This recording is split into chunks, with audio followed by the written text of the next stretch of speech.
Na sio usafiri, na gari yangu iko hapa kaka. Usafiri unaweza kaa bajaji Lakini sasa siendi Sinza, naenda Kigamboni. Alafu pia na familia yangu imekuja kunipokea hapa. Hapana. Sasa hivi nimeoa kimya kaka. Shahidi mimi na Mungu tu, hata baba hajui. Basi baadaye mwanangu. Haya, mnaanzia wapi?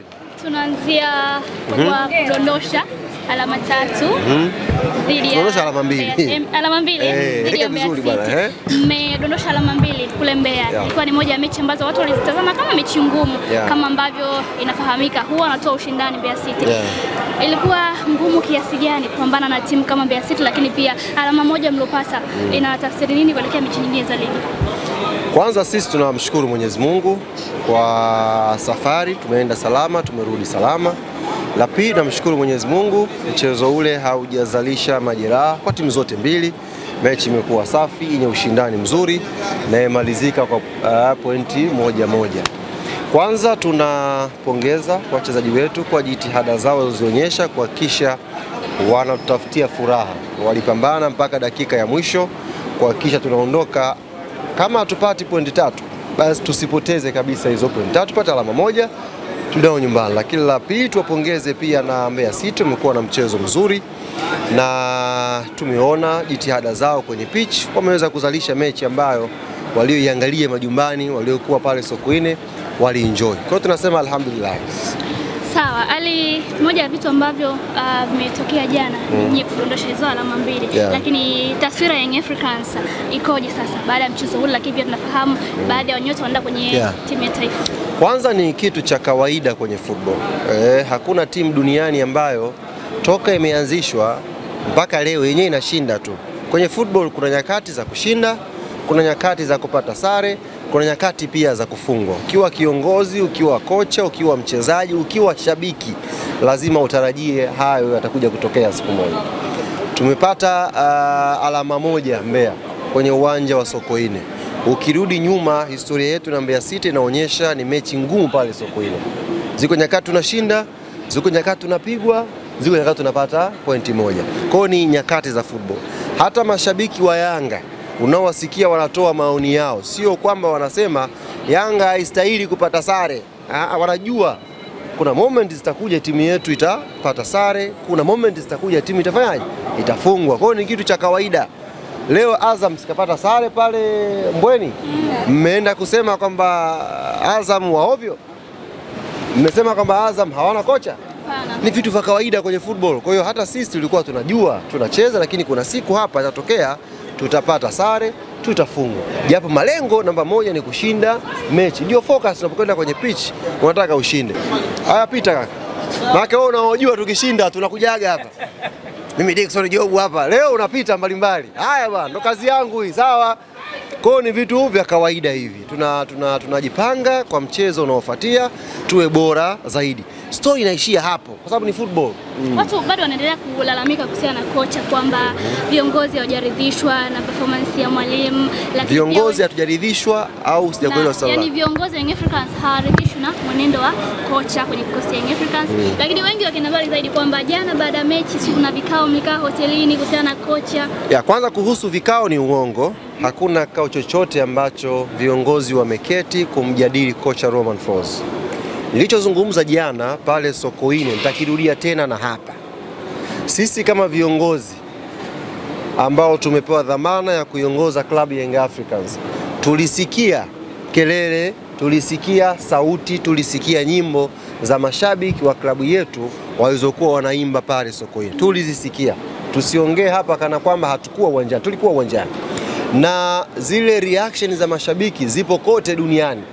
Ameshafanywa hivyo Mourinho, kashafanywa hivyo Pep Guardiola, kashafanywa hivyo Carlo Ancelotti. Kila kocha anapitia hiyo hali, na ukiwa kiongozi wa football unatarajia pia hiyo hali itakuja kutokea siku moja.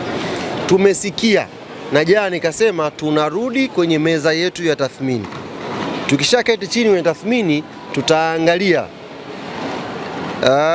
Jambo liko vipi? Kama kuna ulazima wa kuchukuliwa maamuzi yatachukuliwa. Kama kuna kitu cha kuimprove, tutaimprove mahala. Kwa hiyo hakuna maajabu, na watu wasizushe maneno kwamba sijui kuna vikao vimefanyika jana. Sio kweli. Tumemaliza mechi jana, tumekwenda kupumzika, leo tumerudi Dar es Salaam.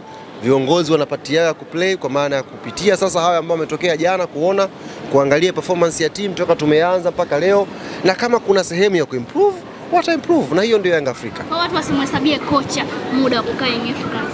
Na watu wasema hafiki Oktoba, hafiki Nyerere Day. Hata wewe unaweza usifike Oktoba. Hata wewe Zai unaweza usitoboe Oktoba. Watu wakienda kutiki, wewe ukawa haupo. Ukasio tu haupo Ayoma, ukawa haupo hata duniani. Kwa hiyo ni mipango ya kesho, ni mipango Mwenyezi Mungu. Tunachokizungumza hapa ni tathmini ambayo uongozi utarudi kuifanya, kuona kama timu kuna maeneo to improve. Hayo maeneo ni yapi? Ni kwenye technical bench, ni players, ni wapi to improve. Kwa mimi cha kwanza ni wapongeze mashabiki wa Yanga pale Sokoine Mbeya, na hii ni muhimu sana ndugu zanguni. Mashabiki wa Yanga Mbeya Sokoine wametoa maoni yao wakiwa uwanjani, wanaisupport timu yao. Si ndio? Mashabiki wa Yanga Sokoine Mbeya wametoa maoni yao wakiwa wako uwanjani, wanaisupport timu yao. Hawakukaa nyumbani wakawasha simu wakachati Instagram wakatoa maoni yao. Ni vitu viwili tofauti, na hii ndiyo dhamira ambayo nataka watu waielewe, kwamba jukumu pia la wewe shabiki sio tu kutoa maoni kwenye social media. Jukumu lako namba moja ni kuisupport timu inapocheza uwanjani. Kama hauji kiwanjani, nani atammotivate yule mchezaji aone natakiwa nikimbie zaidi ya mwalimu anavyotaka? Nobody. Kwa sisi tu play jukumu letu, maoni, ushauri, mawazo tuyatoe tukiwa viwanjani. Tuna support timu, ikifika mahala tumeona hapa tutoe, mnatoa maoni. Sio mnatoa maoni majumbani. Kwa nafikiri mashabiki wa Mbeya jana wametoa pia funzo kwa mashabiki wenzetu wa mikoa mingine. Unaisupport timu kwanza, unaishangilia timu yako kwanza, alafu baadaye ndio unatoa maoni kwamba leo nimekuja lakini sija-enjoy. Wewe wezekana unakaa nyumbani alafu unasema huja-enjoy. Nani akafanya jukumu lao kwa uwanjani? Kwa hiyo ni jukumu letu kama wanachama na mashabiki wa Yanga tulisupport. Azizi Andabwile. National team player. National team player. Kaka vichwa viwili tu. Yanga tamu. Ameitwa Pacome. Sio kaitwa. Mchezaji pekee anayecheza ligi ya ndani hapa Afrika kwenye kikosi cha timu ya taifa ya Ivory Coast ni Profesa Pacome Zouzoua peke yake. Wenzake wanacheza huko England, unakuta Serie A, unakuta La Liga, wanachanganyana pale na Pacome Zouzoua. Yaani tumepata balozi mzuri klabu yetu ya Yanga, anakwenda kuchanganyika pale na kina Adingra pale, kina Sebastian Hala. Wewe umetoka wapi? Umetoka Dortmund. Wewe umetoka Sevilla. Wewe Young African Sports Club. Pacome anawajibu pale, mimi nimetoka Yanga Tanzania. Wanamuuliza huko Tanzania Ivory Coast uko peke yako namba 10? Anambia tuko wengi lakini nimekuja na wewe. Ligi unajua bado mapema sana. Nani haki yao kufurahi? Kama kuna mashabiki wa timu pinzani wamefurahia Yanga kudondosha point, ni haki yao. Na ligi ni kwanza, iko mchezo wa pili, ni marathon. Sisi msimu uliopita tulifungwa mechi 2 dabari zimefuatana hivi. Tumepigwa na Azam, tukapigwa na Tabora. Tuka drop point 6 ndani ya siku chache. End of the day tumeenda kuchukua uchampioni. Si ndio bwana?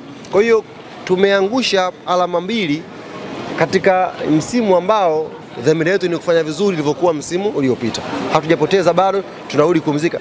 Mbeya unajua nini pazito? Sisi mnawachukuliaje? Sisi mwaka jana tumemfunga Ken Gold pale. Kumbukeni? Goli 1-0. Kuna mpira Mwadiara alizungushana nao kwenye mstari huko. Ulikuwa unaingia kambani ule. Helfred Lukindo alipiga header Ken Gold.